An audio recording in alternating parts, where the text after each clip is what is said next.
दुख, दर्द और तकलीफ अगर अल्लाह की नाराजगी होती तो ये नबियों को ना मिलती। ये नेमत है जो अल्लाह का रास्ता दिखाती है। अल्लाह आपकी मंसूबाबंदी को तोड़ देता है जब वो देखता है कि आपकी मंसूबाबंदी आपको तोड़ने वाली है। गुनाह में लज्जत जरूर है मगर सुकून नहीं। गुनाह का मौका ना मिलना भी अल्लाह की नेमतों में से एक नेमत है। किसी की मोमबत्ती बुझा देने से आपकी रोशनी ज्यादा नहीं हो जाएगी। अपनी रूह को अल्लाह का जिक्र सुना करो, तुम्हारा वजूद दिन ब दिन निकलता चला जाएगा। 3 आदमियों की दुआ कबूल नहीं होती, जो हराम माल खाता हो, जो बकसरत गैबत करता हो, जो मुसलमानों से हसद रखता हो।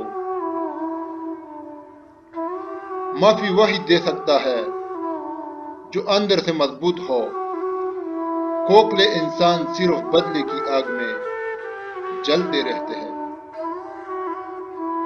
रात की तन्हाई में जब खामोशी से दुआ मांगते हैं तो लगता है कि अल्लाह पाक सिर्फ मेरा है। दुनिया को नहीं बल्कि दुनिया बनाने वालों को राजी करो।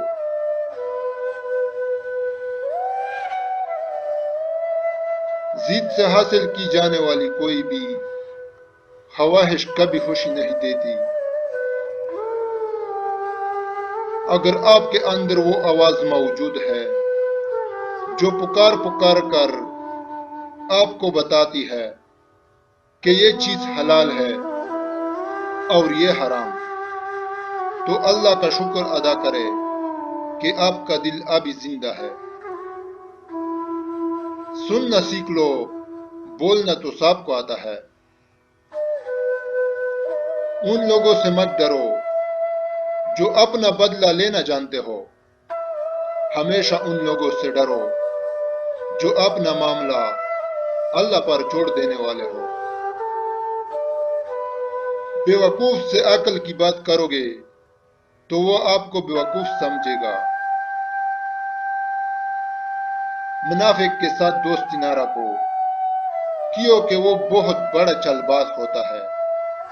ये भेड़िए के साथ गाता है, कुत्ते के साथ कौन भौंकता है, चरवाहे के साथ रोता है।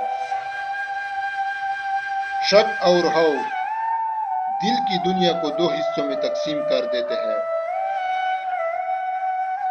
खामोश रहो, सिर्फ खुदा ही तुम्हारे दिल का बोझ हल्का कर सकता है। आप ऐसे शख्स को जगा नहीं सकते जो सोए हुए होने का ड्रामा कर रहा हो। ये बड़ी बात नहीं कि तुम अतर से अपने कपड़ों को महकाओ, बल्कि मजा तब है जब तुम्हारे किरदार से भी खुशबू निकले। सिर्फ हाथ ही नहीं, लफ्ज भी सहारे बनते हैं। जहां हाथों से ताम ना सके वह लफ्जों से ताम लिया करे। सच्चे दोस्त वही है जिनके रहने से खुशी दुगनी और गम आधे हो जाते हैं।